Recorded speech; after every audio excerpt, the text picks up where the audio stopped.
My favorite scene in this book is scene about George making cider by apples in the barn, because George makes cider like a real worker, and he knows what to do when liquid pours out of the barrel, and he used a pair of boots when he filled all of the containers. I think he is so smart. Now listen carefully as I read. Curious George Apple Harvest. It was harvest time, and Mr. Rankins needed help picking his apples. George and his friend, the man with the yellow hat, were happy to lend a hand. Or foot. Mr. Rankins explained that they needed to collect every apple. "I'm going to join the Mrs. Roundback," he said. "Once you fill that cart, you can unload it into the washing trough." Mr. Rankins took his cart full of apples to the barn and dumped them into the water.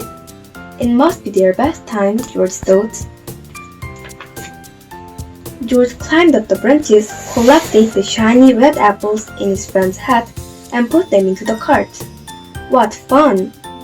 High up in a tree, he saw Jumpy Squirrel picking apples too. George decided to help. He took Jumpy's apple and tossed it into the cart with the rest of Mr. Rankins's apples. But Jumpy wanted that apple for himself. He leaped in to take it back, and George tried to stop him. "Easy now, George. That lever releases all of the apples," said his friend. George looked at the lever.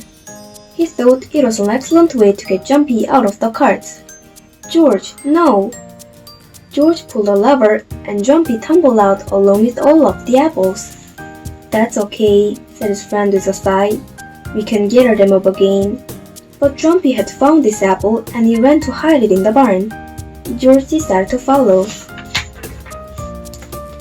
George looked around the inside of the barn in wonder. There were all sorts of things to climb on and swing from. It must be some kind of monkey playground.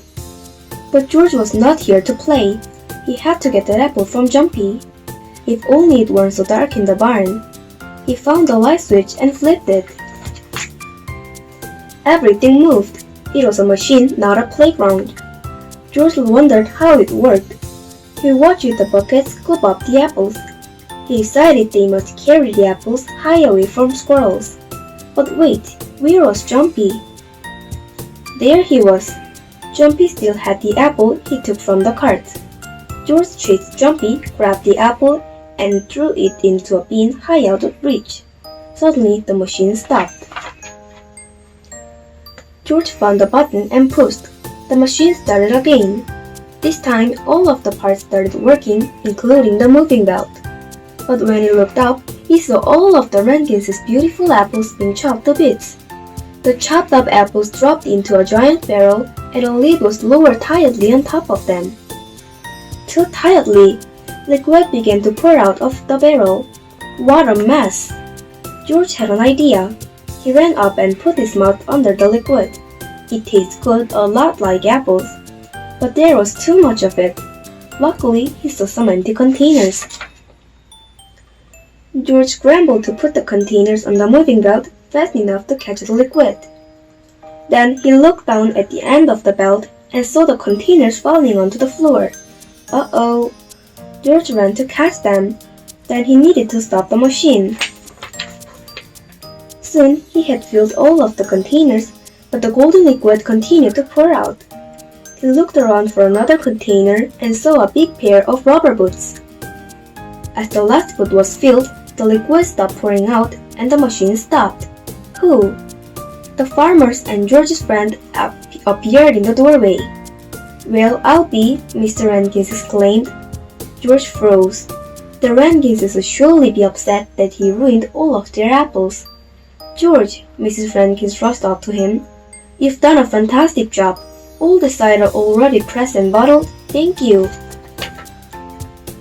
"This is the machine," said the man with the yellow hat. "See, the apples are washed here," Mrs. Rankins explained. Then they are lifted up to the chopper because chopped apples give more juice. The juice is pressed out of the apples and then bottled. George had not ruined the apples after all. He turned them into cider. Mr. Rankins handed an apple to George. "Here, you've earned it," he said. George knew someone who wanted the apple more than he did. He'd had enough apples for one day.